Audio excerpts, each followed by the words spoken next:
And search and rescue efforts are inherently dangerous for first responders who dig through the rubble against the clock to find survivors. Joining us now is Dr. Geoffrey Mount Varner. He's the former Assistant Chief for Washington, D.C. Search and Rescue.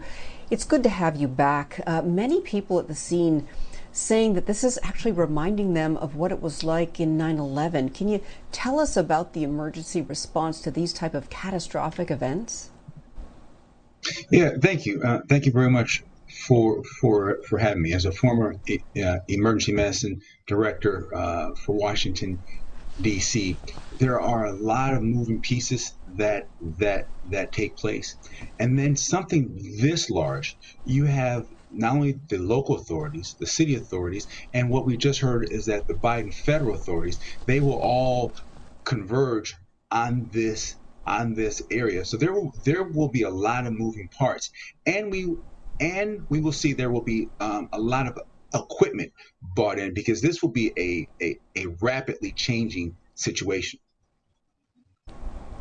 And of course, we always worry about the victims of these circumstances, but we also know there is a risk and obstacles for the first responders who are digging through the rubble. Talk about that and what it takes to be somebody who can go into this type of situation with a clear mind and head and put themselves at risk to try to help others. Thank you for that. Well, during the initial phases, they're often just our local heroes, our local responders, the fire and EMS. At this phase, they're at the rescue phase. Most of the people going into the building are well-trained personnel, and while they are well-trained, it is very, very dangerous because if you move the wrong structure, you can cause further uh, uh, further problems. But rest assured that at multiple levels, the people who are involved now and going inside are super specialized and super trained. Yeah, I was actually just going to ask you about that because we learned that rescuers did save a mother and child, but the woman's leg had to be amputated to remove her from the rubble. So you've talked about how risky these type of medical interventions are in the field, but obviously sometimes you just don't have a choice, right? You just have to kind of act. Yeah, sometimes you have no choice and you just have to jump right in there. And what we're going to soon see are a number of victims who are coming out that have blunt trauma, meaning that they may not have a limb that is cut off, but they have a lot of crushing trauma.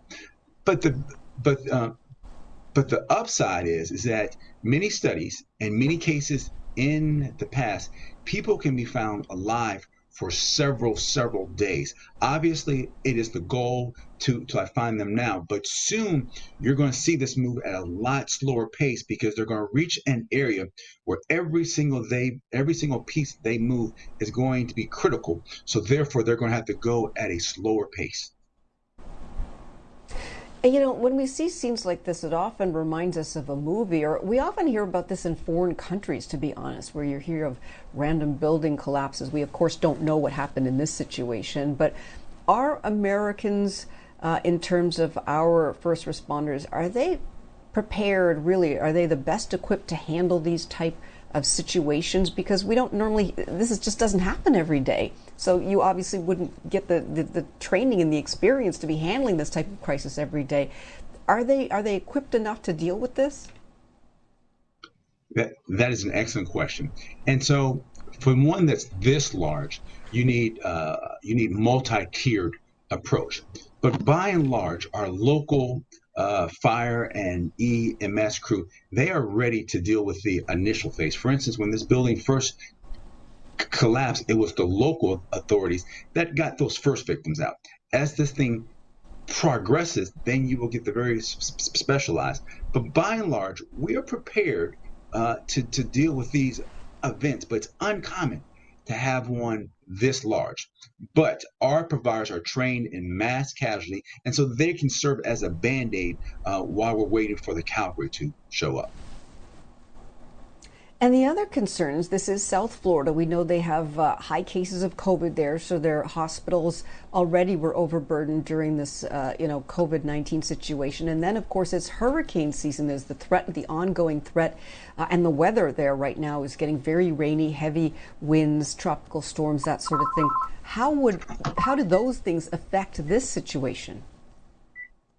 Well, those things play a role, but as part of the mass casualty training, many people and providers are taught to like take the patients to hospitals that are further away from where the scene is. So for those people who are local in that area, if you have an ailment that you can take the time out and drive further away from the scene, that's better because those hospitals around the scene are very likely to be packed and in need of decompression.